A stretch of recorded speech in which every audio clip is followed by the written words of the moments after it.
for queen and colony. Welcome to the trials and tribulations of ant keeping. I am the Colonialist, and this is the everyday life of an ant keeper. Keeping ants certainly has its ups and its downs. Recently, one of my downs is I lost my largest colony of Messor Barbarus.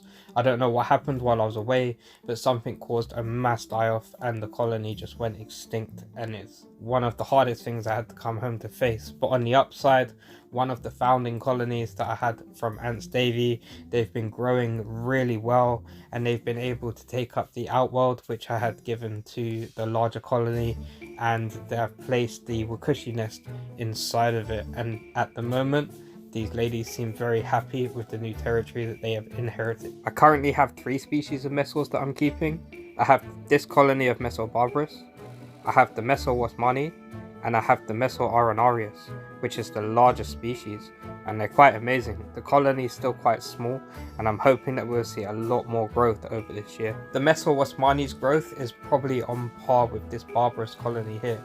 Both colonies are around the same size, except for one of the main differences between the 2 species is Wasmani does not have the major workers, so it's a different dynamic in the colony, which is quite interesting to see, and soon I will be doing individual episodes on each of these species. One of my favorite things about species like this, which are often referred to as harvester ants, because they harvest seeds and take them back to an underground granary where they store them, and then they turn them or process them into ant bread, and they use this ant bread, which is a dough-like form, which they feed to the queen and the larvae. It's quite amazing to watch harvester ants do this. I think it's one of the really interesting behaviors, and one of my favorite things is obviously just watching them just collect those seeds, pile them up and store them for later use, knowing that the colony will always be able to sustain itself. The real difficulty in this species is founding them, but once they're founded and you've got those long-term food solutions like seed storage, they're actually really easy to manage and to keep going because they're pretty self-sustainable on that kind of diet. Mine are only fed on a mix of seeds and protein from various different insects, and I also found out that this colony also likes cooked chicken like my old one did. I should have pointed out earlier that the workers actually consume this ant bread as well. Unlike most species, they don't live on a diet of carbohydrates or sugars, which you have to primarily feed to the workforce, as the queen and the larvae will just take the protein so that they can continue to produce and develop. They are still on what I call my foundation seed mix, so it's small seeds such as chia and sesame seed and other rather small seeds that the colony can easily tackle, as they don't have that many majors to break up any larger seeds. This week I did start to introduce them to a larger seed mix, which is smaller stuff like sunflower seed hearts, hemp seeds and stuff like that. It's a little bit larger than the foundation mix, but it's not the largest mix that I have, which has pumpkin seeds and stuff like that. As you can see, these ladies are happily rushing in and out of the nest, bringing seeds back, and they're happily taking all of the cockroach that has been provided to them, stripping it completely of all the meat, taking that back to the queen and to the larvae within the nest. I just love seeing how far this colony has actually come from just a queen that I had originally got from Ants Davy while he was doing a sale on the species. For those of you who may be wondering what outworld I've used, it's actually a $12.99 B&M aquarium. It's pretty cheap and cheerful, and it's made out of acrylic, so you can actually drill holes into it. In hindsight, I wish that was something that I had have done before moving the colony in, but I didn't, and that will present its own challenges later on. One of the main things about this setup though is it has silicone sides, so you have to make sure that you oil or lubricate those sides so that any species are not able to climb the silicone, as they may not be able to climb the glass, but they can definitely climb that. Luckily, it won't actually be a problem for a while, so I've got some choices to make and some options to look at, and then we'll see what happens when it comes to actually upgrading this colony. But as you can see, they've got a lot of lovely growth. There they are, collecting the seeds and collecting all the protein from this cockroach, taking it back to the colony, really enjoying the new space they've got. And for those of you that might worry about them nesting in the substrate that you see, there's literally just an inch of soil or less than that, and most of it underneath is gravel. You can actually see in certain corners where they've excavated the gravel out. The joys of day-to-day ant keeping, of course, feeding your colonies, and the enjoyable challenges. This is the Messor Arenarius colony. Now, because their workers are slightly larger, they make a mincemeat of the cotton buds that I put inside the tubes, and they literally compact their entire Wakooshi outworld on the Venus nest with cotton.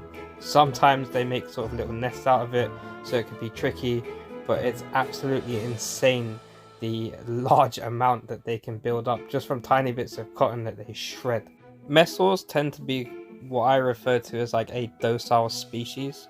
So although the workers are getting out, they don't pose any threats to me, and they're really easy to sort of capture or pick up. Or if I put them in a glass jar like this, they'll be unable to climb the sides, so you can just contain the workers. I tend to just pick them up and pop them into the jar, and any escapees just get held in there, and once I've finished doing the maintenance that I need to do, I'll tap them back in. It's easier right now because, as I said, this colony is still actually quite small, but they are looking like they will have a growth spurt. They had a slowdown or a sort of semi-hibernation over the winter period. They certainly didn't produce any brood, so it'll be interesting to see what happens over the summer and during the warmer weather. A colony this size and roughly in this type of setup, and the way that they are as in their sort of behaviors, it would take me about 10 minutes to do maintenance on the colony, sort of every few days. Or with this instance, I'd actually been away for a week, so within the week they managed to just completely compact the outworld to the point that they couldn't use it, filled with cotton. So it's something that you have to keep on top of, so you need regular maintenance, but luckily it's quite short. It's not like when you're trying to do maintenance on a massive colony like my Polyrhachis colony, the Carabara, or of course the dominating Solenopsis Geminata, which are an absolute nightmare when the colony is at full size. And while I was away, they suffered a massive escape, but I'll go into that a little bit later on into this episode. Thinking about it, I should have used a glass jar with a wider opening. I'm having relatively mixed success getting these workers into the jar, but as you can see, once they're in, they're not coming out. They're stuck at the bottom there, and they won't be a problem escaping. And it is kind of lucky as well that they do struggle to climb on the acrylic, so it's upside down. The only reason they're able to get a grip of it at the moment is they built up all their muck up there, so it's managed to sort of give them something to grip onto as it's hardened. One of the options that I really love, that I actually managed to persuade Sid to do for me for these Wakooshi Venus nests, is put in more ports. Now, when it comes to expanding this colony, that is going to give me so many more options to work with, and sometimes if I'm really struggling to do the maintenance, I can literally set it beside another Venus nest, hook them up with a tube, get them to move across, then detach the old nest, which will then probably be completely packed with everything anyway, and I can just switch them on the nest. So the multiple port options, so where I can line them up side by side or end by end, is really great for the space that I actually have to work with. And I'm just going to collect up the last couple of workers now, and I'll show you exactly how much waste I managed to take out of this tiny little outworld. In comparison, it's incredible what this species can actually create. It is a massive ball of cotton fluff crap and just dead carcasses. Moving on from the maintenance of the Messor Arenarius, I've been making changes to my Camponotus Japonicus colony. Now, I moved them a while ago into this Tar Heel Ants nest, which honestly is large enough for the colony. There's probably only about 20-30 workers, and they've never really grown beyond that. I don't know why. I don't know if it's the size or what they have available, but they're a really beautiful large species. So although the colony is too small to effectively fill this nest, I kind of wanted to turn it into an exhibit as sort of like a showpiece, and my kids love watching the ants sort of run through the tunnel, so it's quite fun for them to watch that. And with it being a large species, they stand out, and personally that's what I was going for. If I wanted to have this nest filled, I would hook it up to the Camponotus Japonicus, and in no time, believe me, there would probably be a couple of hundred workers completely filling the nest. but I like it like this. I'm finding it quite enjoyable. I've got it hooked up on one side to the tar heel ant's nest, and on the other side around the back it's just hooked up to a little outworld, which I'm now moving all their food and feeding to, rather than using the outworld on top of the tar heel ant's nest. Here they are, just meeting up after collecting some of the sugar water that I placed into the outworld, and they're actually doing some trophallaxis. Trophallaxis is where one worker will fill her social stomach, she'll come up to another worker and she will feed that worker from her social stomach. So they have a personal stomach and a social stomach, and the social stomach is how they go and collect the food and then bring that back and they start sharing it to the colony. So that's one thing that was really fun to see with this nest, is I got to see the workers interacting with each other after collecting some of the goodies that I had left in the outworld for them. I'm sure I'm not the only one in this hobby that finds themselves looking at ways that they can ever creatively or inventively display their colonies in quite a cool setup. It's one of the things I love, is upgrading my colonies into something better. Now, speaking of upgrades, the Solenopsis. So they completely made a mass breakout while I was away, and all the pods had to be sealed up. Unfortunately, about 75% of the colony got decimated. So they went from, well, probably even more than that actually. They went from thousands of workers to merely just a few hundred workers, which are in the large pod. It was heartbreaking to do, but unfortunately with little kids around, there was nothing that could be done. And when I say the colony broke out, I mean the colony was completely on the move.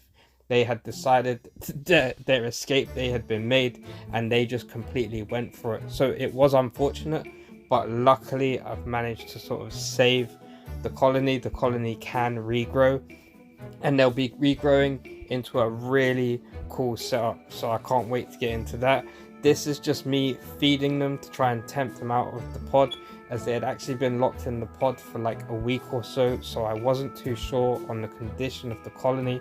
It was while I was away, and it was just panic mode for my missus, who had to deal with it. She just had to wrap them up and get them stored so that they couldn't do any more harm. So I decided to feed them for their first meal a sugar cube, which I just soaked in water, which kind of melted into this bowl. And what I've been doing is rehydrating the sugar, and they come and eat from that. And then my dairy cow colony is absolutely massive right now. These are isopods that grow really fast, so fortunately that gave me some small food to give them, and I just killed off a portion of the isopods and I fed them some of the dairy cows. As this colony grows so fast from experience, I know that it will not be long before both of these nests are completely and utterly filled. The first one you saw there was the Wakooshi small species nest, and the second one was the Antboy UK massive smart nest he made for me. Again, don't panic, Mr. Mannering, I'm going to be doing individual episodes on that entire setup. Moving along, my Polyrhachis went quiet for a little while, and I discovered why. For some reason, they have male elates. Now, normally I get them around December, January, so to see them now, I'm a little bit surprised. So hey, climate change, or just the fact that the Polyrhachis are adapting to our climate more, or to our seasons, I don't know. But here they are. They've been in the pod setups. I got a massive pod from Antboy UK, which I put to great use, and they've already filled one whole half of it, which they've turned into a nest. And they have about 3 different nesting pods now, and the lower pod is completely filled with male elates. This colony is absolutely insane. Trying to do any maintenance on them is almost impossible. Everything I try to do, I just get completely swarmed and attacked. Luckily, they don't sting. However, they do bite, and they do spray formic acid, and that can be quite annoying. It took me a couple of hours to actually finish all that maintenance on the colony, and then I moved on to the Raitido Panera. I love this species. They are amazing. They are such beautiful colors, and so far in my experience, although yes they can sting, they've got a painful sting, they're quite docile. They're very slow moving. They're not too aggressive, at least I haven't found them to be, and luckily because of that, it makes them very easy to manage. It is actually amazing how much this colony has grown, and they've actually started to nest in their outworld. So they've moved out of the Etong nest that they had, and they're completely living in their outworld now. I still have the Etong nest hooked up just in case they want to use it. I still hydrate it just in case they find it a little bit more favorable than their outworld, which the only reason that gets hydrated is because they keep putting dirt into their water feeders and flooding it out into the nest. Despite that, and perhaps because of how I have this set up, this species is incredibly low maintenance. It's really easy just to remove the carcasses of old food, to just clear up any of their mess, and to take in and out any of the water feeders, because they're not a species that are going to swarm you. Yeah, they've got some pretty confident workers, they're happy to go after you, but massively their response isn't the same as something like Carabara or Solenopsis, which would just totally swarm the area and make it impossible just to either get in or get out. And because they can't climb glass as well, they don't climb to the top of the bottle, so you don't have to worry too much about that. You can just shake them off the base as you lift out the water feeders or put fresh ones in. Here I've got a brand new one next to their old one, so on the left I've just got some fresh water in there, and on the right I've got some honey liquid for them. So it's just honey mixed with water to give them some extra carbohydrates that they absolutely love. I do try to keep their water feeder on top of the rock so that they can't flood it so much, but every now and then they just stick that dirt in there and out it comes. They just flood it. I don't know what, they just must love to just hydrate their own nest, which if you think about it is quite clever, because to a certain extent they're controlling their own environment with the resources that they find around them, and they're coming up with ingenious ways to be able to use that so that their environment is a little bit more hospitable for them. Because I really try not to let them hydrate the outworld, as I want them to move back into the Etong nest, because eventually I'm going to have to actually move them from this outworld. It's been a great, fantastic home for them, but it's getting a bit old and it definitely needs something new. Moving on from the Raitido Panera, I'm just going to give you a glimpse at a brand new species to the channel, Atta Cephalotes. So I'm going to be bringing you a lot more content from these ladies in the next episode. So until then, make sure that you are going to stay tuned in, and I hope that you have enjoyed today's journey into the everyday keeping of ants. So we've looked at feeding the colonies, maintenance for the colonies, various different upgrades on the colonies. It's actually been a little bit of a journey, I think. I hope that I've been informative and that you found the information interesting. Do you keep ants? Are you going to keep ants? Did you know about my channel before? If not, you know what to do. Like, subscribe, follow, and if you don't like the content, comment below and let me know why. And for the rest of you, I'll catch you next time. This is the Colonialist, signing out.